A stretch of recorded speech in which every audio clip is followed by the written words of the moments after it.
എല്ലാവർക്കും കർത്താവായ യേശുക്രിസ്തുവിന്റെ നാമത്തിൽ സ്നേഹവന്ദനം. പ്രിയരെ, കണ്ണുനീരിൻ്റെ ഭാഷ മനുഷ്യർ എല്ലായ്പ്പോഴും മനസ്സിലാക്കണമെന്നില്ല. എന്നാൽ ഓരോ കണ്ണുനീർ തുള്ളിയുടെയും ശബ്ദം കേൾക്കുന്ന ഒരു ദൈവം സ്വർഗത്തിലുണ്ട്. ആ ദൈവത്തിൻ്റെ ഹൃദയത്തിൽ നിന്നാണ് ഇന്നത്തെ വചനം നമ്മോട് സംസാരിക്കുന്നത്. ദുഃഖിക്കുന്നവർ ഭാഗ്യവാന്മാർ, അവർക്ക് ആശ്വാസം ലഭിക്കും. മത്തായിയുടെ സുവിശേഷം 5-ാം അധ്യായം 4-ാമത്തെ വാക്യം. ലോകത്തിൻ്റെ കാഴ്ചയിൽ ദുഃഖം ഒരു ദൗർബല്യമാണ്. കരയുന്നവനെ ലോകം പലപ്പോഴും പരിഹസിക്കും. വേദനയോടെ തകർന്ന ഹൃദയത്തെ മനുഷ്യർ മനസ്സിലാക്കാതിരിക്കും. പക്ഷേ യേശു പറഞ്ഞത് ദുഃഖിക്കുന്നവർ ഭാഗ്യവാന്മാർ എന്നാണ്. എത്ര അത്ഭുതകരമായ വാക്കുകളാണ് അത്! കാരണം ദൈവത്തിൻ്റെ സന്നിധിയിൽ കണ്ണുനീർ വെറുതെയാകുന്നില്ല. മനുഷ്യരുടെ മുമ്പിൽ ഒളിപ്പിച്ച വേദനകൾ പോലും ദൈവത്തിൻ്റെ സന്നിധിയിൽ തുറന്ന പുസ്തകങ്ങളാണ്. ജീവിതത്തിൽ ചില ദുഃഖങ്ങൾ നമുക്ക് പറയാൻ പോലും കഴിഞ്ഞെന്ന് വരികയില്ല. വാക്കുകൾ കൊണ്ട് വിശദീകരിക്കാനാകാത്ത മുറിവുകൾ ചില ഹൃദയങ്ങളിലുണ്ട്. ചില രാത്രികൾ തലയണ മാത്രമേ നമ്മുടെ കരച്ചിലിൻ്റെ സാക്ഷിയായിരിക്കും. ചിലപ്പോൾ ചിരിയുടെ പിന്നിൽ പോലും ഒളിഞ്ഞിരിക്കുന്നത് ഒരു തകർന്ന ഹൃദയമായിരിക്കും. എന്നാൽ പ്രിയപ്പെട്ടവരെ, നമ്മുടെ കണ്ണുനീർ കാണാത്തവനല്ല ദൈവം. നമ്മുടെ വേദനകളെ അറിയാത്തവനല്ല നമ്മുടെ കർത്താവ്. യേശു ഈ ഭൂമിയിലായിരുന്നപ്പോൾ യോഹന്നാന്റെ സുവിശേഷം 11-ാം അധ്യായത്തിൽ ലാസറിൻ്റെ കല്ലറയുടെ മുമ്പിൽ നിന്ന് കരയുന്ന യേശു കർത്താവിനെ നമുക്ക് കാണാം. കണ്ണുകൾ നിറഞ്ഞ യേശു കർത്താവിനെ നമുക്ക് കാണാം. അതുകൊണ്ടാണ് നമ്മുടെ വേദനയിൽ അവൻ അന്യനല്ലാത്തത്. നമ്മുടെ കണ്ണുനീർ ദൈവം കാണുന്നു, മനസ്സിലാക്കുന്നു.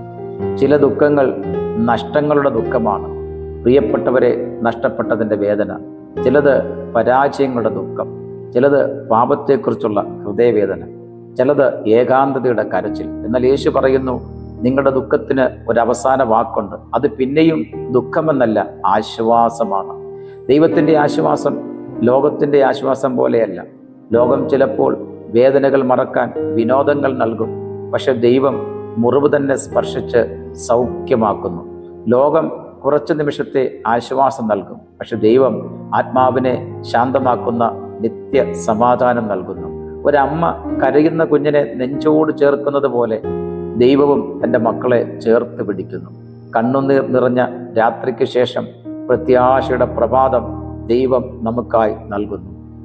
ഇന്ന് ഈ സന്ദേശം കേൾക്കുന്ന ആരെങ്കിലും ഹൃദയത്തിൽ ദുഃഖം വഹിക്കുന്നുണ്ടാകാം. പുറമെ എല്ലാവരും നിങ്ങളെ ശക്തനായവനായി കാണുന്നുണ്ടാകാം. പക്ഷെ ഉള്ളിൽ നിങ്ങൾ തകർന്നിരിക്കാം.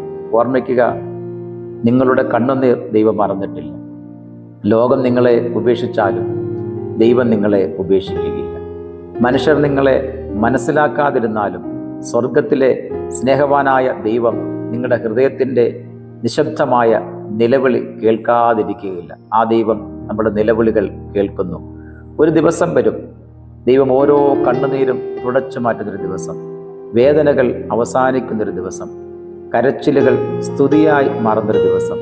അതുകൊണ്ട് പ്രിയപ്പെട്ടവരെ, ദുഃഖത്തിൽ തകർന്നു പോകരുത്. കണ്ണുനീരിൽ പ്രത്യാശ നഷ്ടപ്പെടുത്തരുത്. കാരണം യേശുവിൻ്റെ വാഗ്ദാനം ഒരിക്കലും പരാജയപ്പെടുകയില്ല.